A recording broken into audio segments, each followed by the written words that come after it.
अलीमा खान इमरान खान साहब की बहन है, उन्होंने बड़े इंकशाफात किए हैं और वो ये कह रही है कि एस्टेब्लिशमेंट ये साबित करने की कोशिश कर रही है कि इमरान खान को कुछ हो गया है, ताकि कल ये कहना आसान हो कि इमरान खान बीमार थे, खुद ही कुछ हो गया है। इमरान खान पर ये पहले भी गोलियां चला चुके हैं। 2 हफ्ते कबल अहम तरीन जराए का हमसे रब्ता हुआ और कहा गया कि इमरान खान की आइसोलेशन में हालत बहुत ख़राब हो गई है और खुद से बातें करने लग गए हैं। ये भी एजेंसियां ही खबरें दे रही थीं। अब ये बड़ी सीरियस बात है। अलीमा खानम देखें ना, उनकी सिचुएशन बड़ी अजीब है, एक बड़ी आजमाइश है उनके ऊपर। एक तरफ वो ये चाहती हैं कि उनके भाई बीमार ना हो, उन्हें डॉक्टर्स चेक करें और छोटा सा इशू भी है तो वो रिजॉल्व हो। जो इमरान खान के अपने डॉक्टर्स हैं वो इन्हें चेक करें ताकि इमरान खान खुद भी और उनकी फैमिली भी मुतमईन रहे कि इमरान खान साहब जो हैं वो रूबा सेहत है, उनके साथ प्रॉब्लम कोई नहीं है, उनकी जान खतरे में नहीं है। एक तरफ उन्हें यह कहने के लिए भी बार बार कहना पड़ता है कि उनके डॉक्टर को मिलवाएं, उनको चेक करवाएं, उनको आइसोलेट किया जा रहा है, उनकी सेहत के अंदर इश्यूज भी बाद औक़ात छोटे मोटे आते हैं, ये बताते भी हैं। लेकिन सेम टाइम में इनका प्रॉब्लम ये भी है कि ये भी नहीं कह सकते कि इमरान खान बीमार हो रहे हैं और वो ये किसी को कहने भी नहीं देते। साथ में ये भी बताते हैं कि इमरान खान डटा हुआ है, वो बीमार नहीं है, उसे कुछ ऐसा नहीं हो रहा जिसकी वजह से कोई ये कहे कि उसकी जान खतरे में है। ये बड़ी आजमाइश है, वो इसके बीच में बैलेंस करती हैं उनकी बहनें। ये बहुत मुश्किल काम है कि एक तरफ उनके लिए डॉक्टर्स और जो मेडिकल की सहूलियात है वो फराहम करवाना और दूसरी जानिब ये तासुर भी कायम रखना कि इमरान खान की जान को कोई खतरा नहीं है, वो मुकम्मल तौर पर सेहतमंद है, ताकि अगर कल को कोई उन्हें कुछ कर दे तो ये ना कह सके कि वो बीमार हो गए थे। और ये बात तो उनकी फैमिली ने भी की हुई है और बाकी लोगों ने भी की हुई है। अब वो ये कहती हैं पिछले दिनों जो एक डॉक्टर्स ने गवर्नमेंट की तरफ से एक पर्ची जारी की थी, एक रिपोर्ट जारी की थी, उसको भी उन्होंने कहा जी कि वो ज्यादती है, वो गलत किया गया इमरान खान साहब के साथ और ये गलत कर रहे हैं। फिर अलीमा खान ने कहा कि 2 हफ्ते कबल आम तरीन जराए से हमारा रब्ता हुआ था, उन्होंने कहा कि आइसोलेशन में इमरान खान साहब की हालत ख़राब हो गई, वो खुद से बातें कर रहे हैं, एजेंसियां ऐसी खबरें दे रही हैं। हम अदालत चले गए और कहा कि ज़ाती मुआलजीन से इमरान खान साहब का इलाज करवाया जाए। उन्होंने कहा कि जब इमरान खान का साइफर वाला केस चल रहा था ना, तो जज बशीर बीमार था, उसने छुट्टी मांगी तो उसे कहा गया कि जब तक तुम इमरान खान को सज़ा नहीं देते तुम्हें छुट्टी नहीं मिलनी। इद्दत वाले जज की घर में शादी थी बच्चे की, तो उसे कहा गया कि जब तक तुम सज़ा नहीं सुनाते तुम्हारे बेटे की शादी भी नहीं होने दी जाएगी। मुझे इन जजेस पर भी तरस आता है, अलीमा खान कह रही हैं। फिर आसिम मुनीर साहब के बारे में उन्होंने कहा जी, और इमरान खान साहब के ऊपर होने वाले मजालिम का जिक्र करते हुए उन्होंने कहा कि आसिम मुनीर जुल्म के साथ काम नहीं चलना।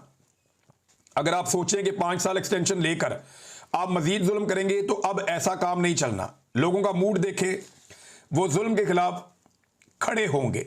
लेकिन जो बड़ी खबर है वो ये है कि अलीमा खानम कह रही है कि एस्टेब्लिशमेंट क्यों इस शक को साबित करने की कोशिश कर रही है कि इमरान खान बीमार हो गया है, क्योंकि उनको कल कहने में आसानी हो कि इमरान खान को कुछ हो गया है। इमरान खान को पहले ही गोलियां मार चुके हैं और 2 मरतबा उनको वैसे इमरान खान साहब को कत्ल करने की कोशिश की गई है। मगर एक बात तो बड़ी क्लियर है कि इमरान खान साहब बार बार ये कह चुके हैं कि मुझे जेल में कुछ हुआ या मेरी बीवी को जेल में कुछ हुआ, तो उन्होंने जिम्मेदारी इमरान खान साहब ने कोई चीफ जस्टिस पे या वजीर आजम पे किसी भी नहीं डाली। उन्होंने कहा जिम्मेदार होगा आसिम मुनीर। उन्होंने पाकिस्तान के आर्मी चीफ फील्ड मार्शल हाफिज सैयद आसिम मुनीर साहब को नॉमिनेट किया है कि अगर मुझे कभी कुछ भी हुआ तो जिम्मेदार ये होंगे। ये इमरान खान साहब का अपना कहना है। नाज़रीन, एक और खबर है मैं आपके साथ शेयर करता हूँ। एक तो अच्छी खबरें बहुत कम ही आती हैं, लेकिन पाकिस्तान का एक नया रिकॉर्ड है। मोबाइल इंटरनेट दर्जाबंदी में पाकिस्तान, ये जो हमारा रीजन है, इसमें 98वां पाकिस्तान का 98वां नंबर हो गया, 98th नंबर पाकिस्तान का है। भारत और श्रीलंका और बांग्लादेश भी पाकिस्तान से आ गए। पाकिस्तान में एक फौजी ऑफिसर को बनाया गया इस डिपार्टमेंट का हेड, और अब मोबाइल इंटरनेट की सूरत पाकिस्तान में यह है कि पाकिस्तान भारत से भी पीछे, श्रीलंका से भी पीछे, बांग्लादेश से भी पीछे। बेड़ा गर्क इंटरनेट है पाकिस्तान। दुनिया में आप घूमें, छोटे छोटे मुल्कों में आप जाएं, इतना तेज इंटरनेट चलता है, ऐसी अच्छी स्पीड है उनके पास इंटरनेट की, वो अपने लोगों को फैसिलिटेट करते हैं, कम पैसों में फैसिलिटेट करते हैं। लेकिन जब आप पाकिस्तान में आते हैं तो आपका इंटरनेट ही नहीं चलता, बार बार तातुल, बार बार बंद भी हो जाता है। बलूचिस्तान हो गया या कबायली इलाके हो गए, वहां पे तो ये वैसे ही उसको बंद रखते हैं। इंटीरियर सिंध के अंदर कहीं पे सिग्नल आते हैं, कहीं पे नहीं आते। कई ऐसे इलाके हैं जहां पे लोग बात करने के लिए दूसरी जगह पे जाते हैं कि वहां पे सिग्नल आ रहे होंगे। तो पाकिस्तान में इस किस्म की फैसिलिटी दी जा रही है और उसके पैसे पाकिस्तान से भरपूर वसूल किए जा रहे हैं। ये है पाकिस्तान में इंटरनेट की सूरत है। और ज़मीनों की तबाही हो गई है, अब आगे गंदम कैसे लगाएंगे? जो आदाद शुमार है वो क्या बता रहे हैं, ज़रा ये आप देखें। जो आदाद शुमार है वो ये बता रहे हैं कि हमारी फसलें कितनी तबाह हुई। 60% हमारा चावल तबाह हो गया, 30% हमारा गन्ना तबाह हो गया पाकिस्तान पूरे का, और जो कपास की पैदावार है उसमें 35% कमी मुतवक्के है। और ये सैलाबी रेलों से जो हज़ारों एकड़ खड़ी फसलें तबाह हुई हैं, एक बहुत बड़ा ज़रूरी बहरान आ रहा है, और इसका नुकसान जो है वो पाकिस्तान को होगा, पाकिस्तान की मईशत को होगा। चावल जिसे हम एक्सपोर्ट करते हैं, अब कैसे करेंगे? हमारे पास तो अपनी ज़रूरत का नहीं है। अब बाकी चीज़ें जो हम एक्सपोर्ट करते हैं अपनी ज़रूरत की नहीं है। और चीनी की कीमत हमें लगता था कि एक नई जब आ जाएगी फसल गन्ने की, और नवंबर दिसंबर में जब मिलें खुलेंगी तो शायद चीनी की कीमत नीचे जाए, लेकिन अब वो भी नहीं जाएगी। आपका गन्ना जो है उसकी एक बड़ी मिकदार तबाह हो गई है, और अभी पूरे आदाद शुमार भी आपके पास नहीं है। तो ये तबाही, और किसान किस तरह गंदम लगाएगा, पहले ही किसान को बहुत बुरी तरह बर्बाद किया, ये वो बड़े सवाल आते हैं जिनके जवाब हमारे पास अभी नहीं है। और बदकिस्मती से पाकिस्तान में जो जाली हुकूमत बिठाई गई है उनके पास भी इनमें से किसी बात का जवाब नहीं है। मिसाल के तौर पे ये गंदम का और आटे का एक नया स्कैंडल आ गया, ये मैं आपके सामने अभी रखता हूं। देखें, गंदम के बाद पंजाब में 2 रोज में आटे और मैदे की कीमत में भी 3000 रुपए का इजाफा हो गया है। ये जो 5000 वाला थैला था आटे का, बड़ा थैला, ये अब 8000 रुपए का हो गया, और मैदे का जो 6000 वाला थैला था वो 9000 रुपए का हो गया। और ये बाकायदा जर्नलिस्ट इसको रिपोर्ट कर रहे हैं पाकिस्तान में से, और किसानों के ऊपर ये मुकदमे दर्ज करते थे, जी आपने महंगी गंदम बेच दी है, किसानों को जो है पर्चे हो रहे हैं, FIR हो रही है, परेशान किया जा रहा है, हिरासा किया जा रहा है। लेकिन आज माफिया गंदम रख के बैठा हुआ तो कोई नहीं पूछ रहा।